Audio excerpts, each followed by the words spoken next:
Learners, welcome to learn on learn everything online. आज से हम जी 2022 और 23 के बैच के लिए ट्रिग्नोमेट्री के लेसन के साथ स्टार्ट करने जा रहे हैं top JEE Mains and advance problems. Yes, अब हम इस वीडियो सीरीज में अभी जो लेटेस्ट आने वाली जेई मेंस एग्ज़ाम है 2022 के बैच के लिए और 2023 के बैच जो अगले साल में आने वाली एग्ज़ाम है उसके प्रिपरेशन के लिए हम चैप्टर वाइज कुछ सेलेक्टेड टॉप जेई प्रॉब्लम्स यहाँ पे लेके आ रहे हैं, जिसमें हम आपको क्वेश्चन सॉल्व करने का अप्रोच सिखाएंगे और आपको हर तरह के क्वेश्चंस हम यहाँ पे पढ़ाने वाले हैं। तो मैं हूँ अतुल, आपका मैथमेटिक्स मेंटर। लर्न ऑन में हम ऐसे कुछ बेहतरीन वीडियोस लेकर आते हैं जिसके साथ आज हम स्टार्ट करेंगे हमारी जेई की जर्नी, जिसमें हम स्पेशली मैथमेटिक्स के सवाल पे यहाँ वीडियो बनाने जा रहे हैं। और इस वीडियो सीरीज में आपको आज हम स्टार्ट करके दे रहे हैं ट्रिग्नोमेट्री। तो आज के कुछ बेहतरीन सवाल होंगे और इस सवालों में हम ऐसे कुछ क्वेश्चंस लेके आए हैं जिससे आपको एक कॉन्फिडेंस में बूस्टिंग मिलेगा, आपका कॉन्फिडेंस बढ़ेगा और जेई के प्रॉब्लम्स को किस तरह से हैंडल किया जाता है ये आपको यहाँ पे सीखने को मिलेगा। ओके, तो जल्दी से वीडियो को लाइक कीजिए। अपने अभी आने वाले सीईटी और जेई के बैच की तैयारी के लिए अपने दोस्तों के साथ वीडियो को शेयर कीजिए। अगर आप पहली बार ये वीडियो देख रहे हो तो चैनल को सब्सक्राइब करना ना भूलें, बेल आइकॉन प्रेस करके नोटिफिकेशन ऑन करें।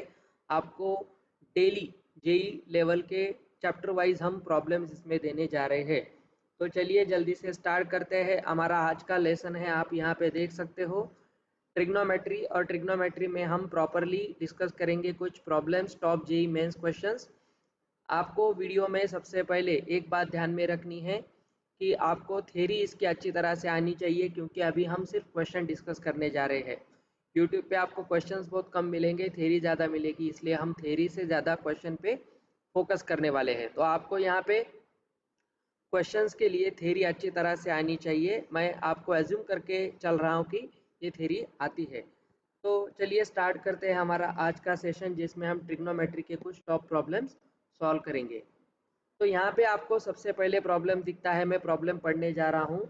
If sin x plus cos x is 1/5 then tan 2x is what। अब ये क्वेश्चन सॉल्व करने के लिए आपको सबसे पहले सोचना पड़ेगा कि tan 2x की वैल्यू हमें निकालनी है। tan 2x कब निकलता है? जब sin 2x और cos 2x दोनों भी हमें पता हो, क्योंकि sin theta by cos theta he tan theta होता है। हम सबको पता है कि अगर हमारे पास sin थीटा है और उसका रेशो हम cos थीटा के साथ लेते हैं तो हमें tan थीटा की वैल्यू मिलती है। ओके, तो इसी कॉन्सेप्ट पे हम एक काम करेंगे, sin 2 थीटा cos 2 थीटा निकालेंगे और उसकी हेल्प से tan 2x। अब यहाँ थीटा का काम x वेरिएबल कर रहा है, तो आपको देखना पड़ेगा इसमें किस तरह से हम इस क्वेश्चन के अप्रोच करेंगे। देखिए हमें दिया क्या है, sin x plus cos x equals 1/5। अब आप यहाँ पे देख सकते हो कि साइन थीटा और कॉस थीटा भी है, लेकिन हमें टैन थीटा अगर चाहिए तो साइन 2 थीटा भी चाहिए। अब साइन 2 थीटा कब मिलेगा? जब हम लेफ्ट हैंड साइड की टर्म को राइट हैंड साइड की टर्म दोनों को स्क्वायर करेंगे। तो हम एक काम करेंगे, स्क्वायरिंग बोथ साइड्स। तो क्या करना है? Squaring both sides. अगर हम दोनों साइड का स्क्वायर करते हैं तो हमें क्या मिलता है? Sine x plus cos x whole square. और इधर हम देख सकते हैं 1/5 का स्क्वायर क्या होता है? इसका स्क्वायर होता है 1/25। ओके, तो चलो a plus b whole square identity हम यूज करेंगे, जिसकी हेल्प से हमें मिलेगा a स्क्वायर मतलब sine square x plus b square x plus 2 sine a b, तो 2 sine x cos x। Okay, और यहाँ पे आपको मिलेगा 1/25। अब देखिए इस क्वेश्चन में हमें क्लियरली यहाँ पे दिख रहा है कि साइन स्क्वायर एक्स और कॉस स्क्वायर एक्स आइडेंटिटी के हिसाब से बनता है 1, और 2 साइन थीटा कॉस थीटा क्या होता है? साइन 2 थीटा होता है, आपको पता है। तो ये वैल्यू बनेगी साइन 2x। देखिए इस तरह से हमने साइन 2x को अभी फाइंड आउट करने के लिए बेस बना लिया है। अब क्या करेंगे, साइन 2x लेंगे इस तरफ, और आप देख सकते हो यहाँ पे 1/25, ये प्लस 1 इधर आके -1 बनेगा। तो साइन 2x की वैल्यू क्या बनेगी? साइन 2x की वैल्यू इधर अगर हम मल्टीप्लाई करते हैं क्रॉस प्रोडक्ट लेके तो 1 minus 25/25 which is nothing but negative 24/25। Okay, तो इस क्वेश्चन में आप देख सकते हो कि आपको साइन 2 थीटा की वैल्यू मिल गई है 2x की, जो है -24/25। चलिए अब हम आगे इसी क्वेश्चन को सॉल्व करते हैं। यहाँ पे मार्क कर लेते हैं, हमारे पास वैल्यू आ गई है साइन 2x दैट इज -24/25। अब यही अगर आप इस क्वेश्चन में रखते हो 2, देखिए अब cos 2x किस तरह से मिलेगा हमें।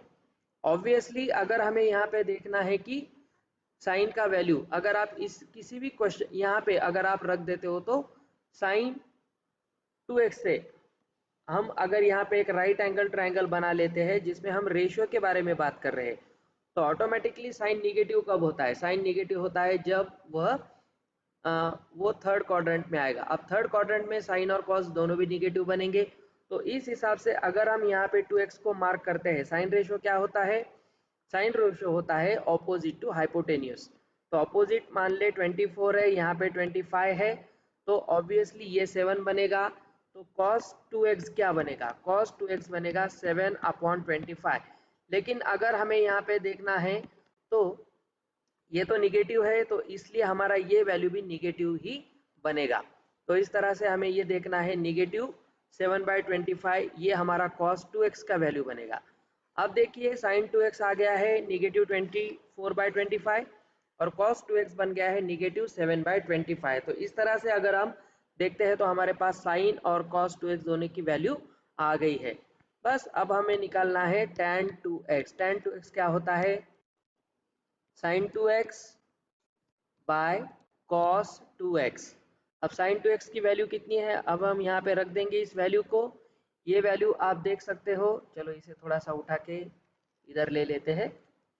अब देखिए sin 2x by cos 2x, sin 2x है -24/25 और इधर आप देख सकते हो cos है -7/25। एक मिनट थोड़ा, अब ये दोनों ही माइनस माइनस और 25 कैंसिल हो जाएंगे और इस तरह से हमें tan 2x का वैल्यू मिलेगा 24/7। अब यहाँ पे एक आपको बात ध्यान में रखनी है कि आपको साइन कॉस tan इन सभी रेशियोज के डोमेन भी अच्छी तरह से आनी चाहिए। हमें पता है साइन का डोमेन जो होता है वो रियल नंबर होता है, मतलब साइन कोई भी एंगल नेगेटिव इन्फिनिटी से पॉजिटिव इन्फिनिटी तक कोई भी एंगल ले सकता है, उसी तरह कॉस भी ले सकता है। लेकिन रेंज क्या होती है? साइन की रेंज -1 से +1 होती है, वही रेंज कॉस थीटा की भी होती है -1 से +1। और साइन और कॉस, इससे अगर हम ये रेशियो लेते हैं tan का, तो ऑब्वियसली आप देख सकते हो कि इसका वैल्यू 1 से ज़्यादा आएगा। ओके, तो tan 2x हमें यहाँ पे मिलता है 24/7। अब हम देखते हैं हमारे ऑप्शन में अगर हम देखते हैं तो ऑटोमेटिकली आपको मिलेगा ऑप्शन नंबर डी। ओके, तो इस तरह से हमने ये क्वेश्चन कंप्लीट कर लिया है जिसमें आपको ये पता चलेगा कि साइन 2x और cos 2x की हेल्प से हमने tan 2x निकाल लिया है। ओके, तो आई थिंक आपको ये क्वेश्चन अब समझ में आ गया होगा। आगे हम देखते हैं नेक्स्ट क्वेश्चंस। अब ये एक इंटरेस्टिंग क्वेश्चन है, आपको इसके बारे में थोड़ा सा और अच्छी तरह से पढ़ लेना चाहिए। अब देखिए क्या होता है, यहाँ पे हमें बताया गया है if a plus b plus c is 180 degree. मान ले अगर आपको अगर ऐसे कोई रिलेशन दिखता है कि ये ABC क्या है, आप यहाँ पे देखते हो cot B, cot C, cot C, cot A, तो ये सब एंगल्स है। तो ABC ये तीन एंगल की सम 180 डिग्री है। इसका मतलब क्या है कि ये क्या कर रहा है? ट्राइंगल के बारे में बात कर रहा है। तो ये ट्राइंगल आपको यहाँ पे ABC तीन एंगल के साथ देखना है जिसका सम 180 डिग्री होता है। हमें पता है ट्राइंगल के किसी भी ऑल इंटीरियर एंगल्स की सम 180 डिग्री होती है। तो मान ले अगर हमें यहाँ पे दिया गया है A plus b plus c 180 degree, तो इसका मीनिंग क्या होता है? इसका मीनिंग क्लियरली ये होता है कि अगर आपको यहाँ cot B cos C कुछ भी निकालना है तो हम एक सीधा काम कर लेंगे। अब देखिए अगर हमें ये a का वैल्यू निकालना है तो आपको क्लियरली समझ में आना चाहिए कि अगर a का वैल्यू निकालना है तो आपको 180 में से b प्लस सी को सब्ट्रैक्ट करना पड़ेगा। ओके, अगर हम ये रिलेशन ध्यान में रखते हैं तो इसी तरह से अगर आपको b का वैल्यू निकालना है तो आपको 180 डिग्री में से a प्लस सी को सब्ट्रैक्ट करना पड़ेगा, और यही अगर आपको c का वैल्यू निकालना है तो 180 डिग्री से आपको b और a को सब्ट्रैक्ट करना पड़ेगा, उनके सम को। ये ध्यान में रखिए, इसका हमें आगे यूज होने वाला है। अब मान ले अगर हमें यहाँ पे ये जो 3 रेशो दिए हैं, कॉट बी प्लस कॉट सी प्लस कॉट ए प्लस कॉट बी, इसे हम कैसे सॉल्व करेंगे? तो हम यहाँ पे लेंगे यहाँ clearly cot b plus cot c. मैं आपको एक सॉल्व करके दिखाता हूँ जिसकी हेल्प से हमें दूसरे भी रेशो यहाँ पे क्लियरली मिल जाएंगे। अब देखिए cot b plus cot c क्या होता है। अगर हम इसे देखते हैं, कॉट बी को हम या कॉट के किसी भी एंगल को हम साइन और कॉस में पहले कन्वर्ट कर लेंगे। इसके लिए हम सबसे पहले क्या करेंगे, कॉट बी को हम लिख सकते हैं cos b by sine b, ये थोड़ा सा ध्यान से देख लीजिए। और कॉट सी को क्या लिख सकते हैं, cos c by sine c. Okay, तो ये हमने कॉट को लिख लिया साइन और कॉस के फॉर्मेट में। बस अब आपको क्या करना है, इसका क्रॉस प्रोडक्ट लेना है या एलसीएम लेना है। तो ये क्या बनते हुए दिख रहा है आपको? ओके, तो देख लीजिए, आपको आराम से यहाँ पे दिखने लगेगा क्रॉस प्रोडक्ट में sine C cos B plus cos C into sine B, cross multiply कर रहे हैं हम, बाकी कुछ भी नहीं कर रहे हैं। और डिनोमिनेटर में मिलेगा साइन बी इंटू कॉस सी साइन सी। ओके, अब देखिए sign C cos B cos सी साइन बी, तो ये क्या है, sign A cos B plus cos A sine B क्या होता है, साइन ए प्लस बी होता है। ओके, ये हमने ट्रिग्नोमेट्री के ये जो कंपाउंड एंगल्स हमने पढ़े थे जिसमें sign A plus B sign A minus B cos A plus B cos A minus B हमने पढ़ा था। उसी तरह से आपको ये ध्यान में आना चाहिए कि साइन सी कॉस बी और कॉस सी साइन बी को हम लिख सकते हैं साइन बी प्लस सी। ओके, तो ये हो गया साइन बी प्लस सी, डिनोमिनेटर में हो गया साइन बी इंटू साइन सी। ये डेरिवेशन अच्छी तरह से आपको समझ लेना है, इसी की हेल्प से आपको आगे के क्वेश्चन भी सॉल्व करने हैं। अब देखिए हम यहाँ पे थोड़ा एक्स्ट्रा मेहनत कर रहे हैं। बी प्लस सी अगर हमें दिखता है तो हम इसे क्या लिख सकते हैं, अगर हम बी प्लस सी को लिखना चाहे तो automatically 180 B minus B plus C को हम क्या लिख सकते हैं। ये जो हमने यहाँ 3 फॉर्मेट रखे हैं इसके बारे में सोचिए। चलिए, जिस तरह से हम ए एंगल निकालने के लिए 180 से बी प्लस सी निकाल सकते हैं, तो बी प्लस सी के लिए हम क्या कर सकते हैं, बी प्लस सी के लिए हम 180 माइनस ए कर सकते हैं। तो अगर हम ये दोनों साइड में साइन का रेशियो ले तो साइन बी प्लस सी को हम क्लियरली डायरेक्टली लिख सकते हैं साइन ए। ये ध्यान में रखना है क्योंकि हमने ये ट्राइंगल की एंगल प्रॉपर्टी यहाँ पे यूज़ की है। तो ये बनेगा साइन ए upon sine B into sine C. अब ये जो डेरिवेशन हमें मिला है ये हम किसके बारे में सोच रहे थे, cot b plus cot c के लिए। अब आपको एक यहाँ पे पैटर्न दिखाई देगा, cot b plus cot c है तो आंसर साइन ए और साइन बी साइन सी के फॉर्मेट में आ गया है। तो इसी तरह से अगर आपको ये जो दूसरे दो cot C plus cot a आपको यहाँ पे दिखाई दे रहा है, चलो नेक्स्ट हमारे पास क्या था, cot b 1 minute, cot C plus cot a. Okay, cot b और कॉट सी तो हमने निकाल लिया है, cot C plus cot a. पिछले ही फॉर्मेट से हम इसे क्या लिख सकते हैं, हम इसे आराम से लिख सकते हैं साइन बी अपॉन, अब ये दो ही एंगल यहाँ पे लेने हैं, sine c sine a. Okay, अब हमें तीसरा रेशो क्या दिया है यहाँ पे, कॉट ए प्लस कॉट बी, हम इसे लेंगे यहाँ पे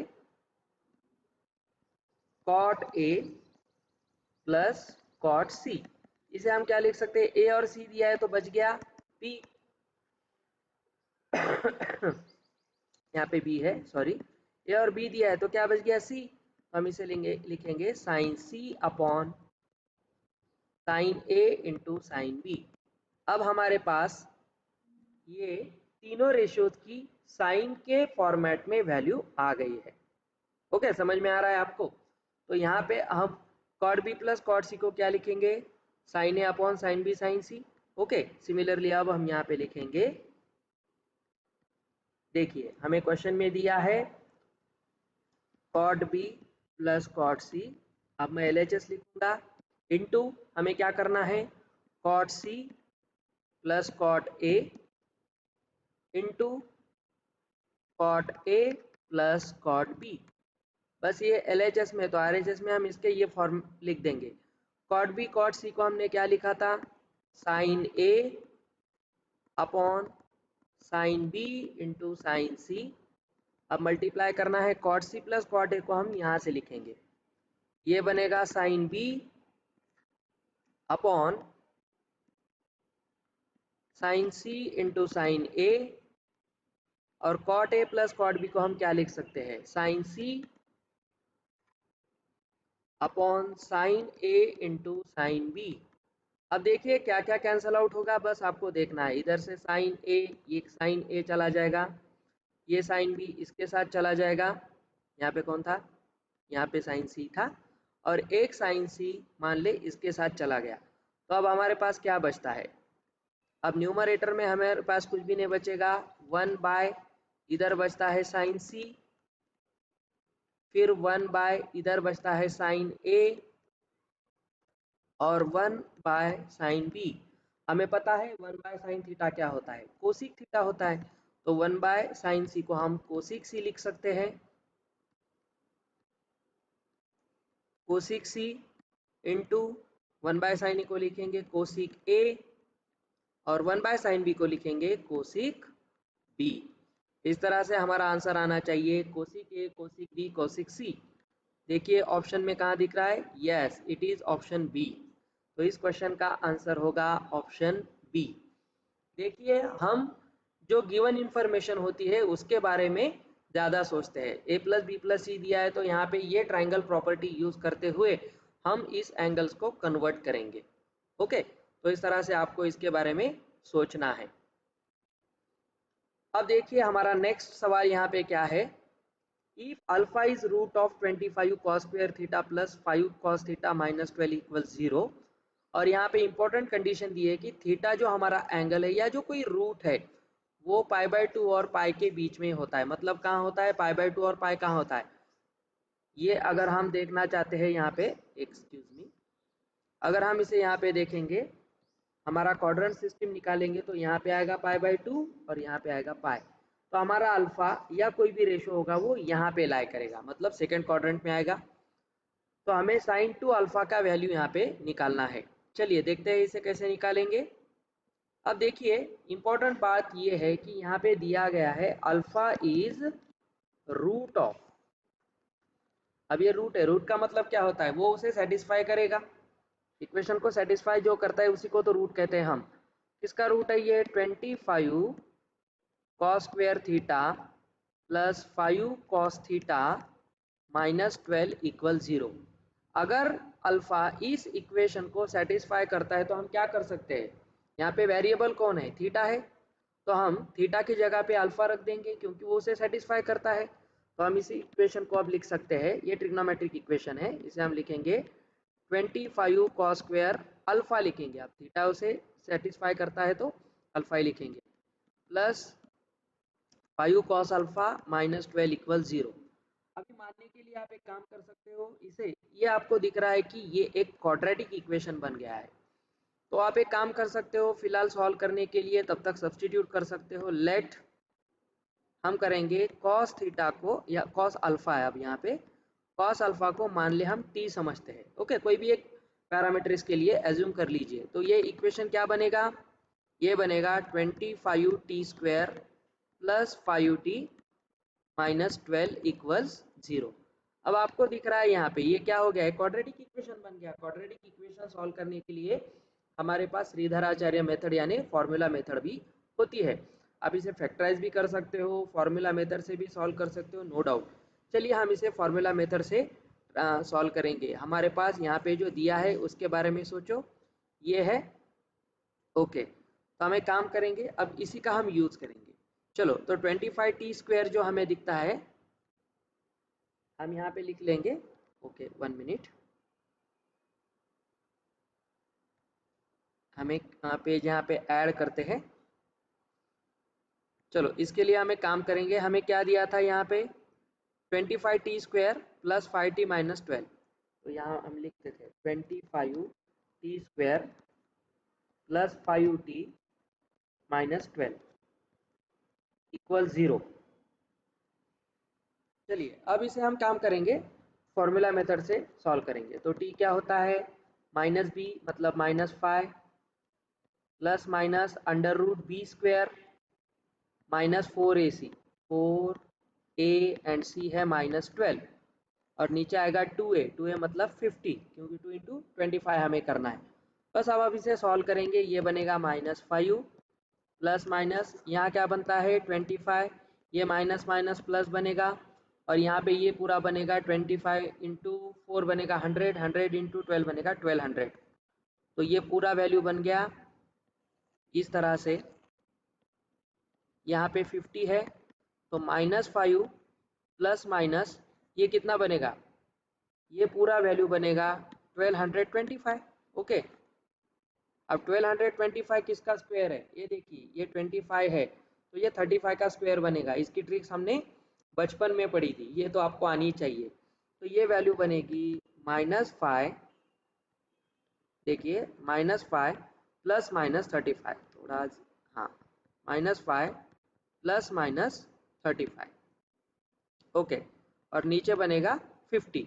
अब हम इसे सॉल्व कर सकते हैं आराम से, एक बार प्लस और एक बार माइनस बनेगा। अब t कौन है, t तो हमारा कॉस अल्फा था, तो हम डायरेक्टली यहाँ पे लिख देते हैं कॉस अल्फा का वैल्यू -5 प्लस 35 क्या बनेगा 30, 30/50 बनेगा। ओके, 30/50 बनेगा मतलब ये बनेगा 3/5। एक बार हमने प्लस के लिए ओपन कर लिया। अब कॉस अल्फा का दूसरा वैल्यू क्या बनेगा, और ये क्वाड्रेटिक है तो इसके दो सॉल्यूशंस बनेंगे। कॉस अल्फा का दूसरा वैल्यू है -5 माइनस 35, तो ये बनेगा -40 अपॉन 50, तो ये बनेगा -4/5। अब मान ले हमारे पास कॉस के जो ये जो दो वैल्यूज आए हैं 3/5 और -4/5, इसमें से कौन सी वैल्यू हम लेंगे। देखिए इसलिए क्वेश्चन में जो इन्फॉर्मेशन दी है उसे ध्यान से पढ़िए। क्वेश्चन में हमें यहाँ पे दिया है कि अल्फा π/2 और पाई के बीच में है, मतलब सेकंड क्वाड्रेंट में है, और सेकंड क्वाड्रेंट में हम ASTC लॉ लगाते हैं। यहाँ पे देखिए ASTC, तो हमें पता होता है कि सेकंड क्वाड्रेंट में सिर्फ साइन और कोसिक पॉजिटिव होते हैं, बाकी सब एंगल्स निगेटिव होते हैं। तो इसका मतलब कॉस अल्फा भी क्या बनेगा, निगेटिव बनेगा। तो हम कॉस अल्फा की निगेटिव वैल्यू ही ले सकते हैं, तो हम यहाँ पे कॉस अल्फा की वैल्यू लेंगे, कॉस अल्फा बिकम्स -4/5। अब देखिए अगर cos -4/5 आता है तो सेकंड क्वाड्रेंट में साइन कैसा होता है, साइन तो पॉजिटिव होता है। हम एक काम करेंगे, यहाँ राइट एंगल ट्रायंगल बना लेंगे अल्फा के लिए, और cos का वैल्यू क्या होगा, cos का वैल्यू होगा एडजेसेंट टू हाइपोटेन्यूज। अगर ये इस तरह से 4/5 बनता है तो ये 3 बनेगा, तो मान ले साइन अल्फा का वैल्यू क्या बनेगा 3/5 बनेगा, क्लियरली ऑपोजिट टू हाइपोटेन्यूज। लेकिन ये सेकेंड क्वाड्रेंट में है, इसका मतलब साइन पॉजिटिव से ही खुलेगा। ओके बेटा, तो हमें यहाँ पे दो वैल्यूज मिल गई, कौन कौन सी, साइन अल्फा पॉजिटिव में मिलेगा 3/5 और कॉस अल्फा मिलेगा -4/5। अब हमें क्वेश्चन में क्या फाइंड आउट करना है, साइन 2 अल्फा करना है। देखिए ट्रिग्नोमेट्री आपकी बहुत स्ट्रांग होनी चाहिए, तो हम यहाँ पे लेंगे साइन 2 अल्फा क्या बनेगा, sine 2 alpha clearly 2 sine alpha cos alpha बनेगा। अब ये दो वैल्यू तो हमारे पास आ गई है, तो 2 इंटू साइन अल्फा का वैल्यू 3/5 इंटू -4/5 लीजिए। अब इसे सिंप्लीफाई कीजिए, आपको वैल्यू मिल जाएगा। अब कोई भी कैंसिल आउट नहीं होता है, तो निगेटिव तो ऑब्वियसली आएगा, 3 2 6, 6 4 24 और नीचे आएगा 25, मतलब साइन 2 अल्फा का वैल्यू आता है -24/25। तो पीछे जाके देखते हैं हमारा कौन सा ऑप्शन मैच होता है, यस ऑप्शन नंबर बी। देखिए मैं पूरी स्टेप बाय स्टेप डिटेल में आपको ये क्वेश्चन बता रहा हूँ। मान ले आपके थोड़े क्वेश्चंस हो, लेकिन आपको ये क्वेश्चंस अच्छी तरह से समझ लेना है। 2 से 3 वीडियो बनेंगे हर लेसन के लिए, हम इसमें मेंस और एडवांस दोनों भी क्वेश्चन सॉल्व करेंगे। चलिए अब नेक्स्ट क्वेश्चन की तरफ बढ़ते हैं। हमारा नेक्स्ट क्वेश्चन ये एक इंटरेस्टिंग क्वेश्चन है, आपको बोर्ड में भी पूछा जा सकता है, CET में भी इसके आने की संभावना ज़्यादा है, और यही क्वेश्चन आपको जेईई मेंस में भी पूछा जाता है। तो ऑब्वियसली हम इसे बहुत ही आराम से सॉल्व करेंगे। किस तरह से सॉल्व कर सकते हैं, चलिए देखते हैं। तो हमारे पास यहाँ पे दिया गया क्या है, अब इसे थोड़ा अच्छी तरह से समझ लीजिए। रिलेशन हमारे पास दिया है sine x plus cos x equals two. अब हम एक काम करेंगे, यहाँ कोसिक को साइन के फॉर्मेट में लिख देंगे। लिख सकते हैं कि नहीं? यस, लिख सकते हैं। तो ये बनेगा 1 अपॉन साइन एक्स। आराम से देखिए, इंटरेस्टिंग क्वेश्चन है।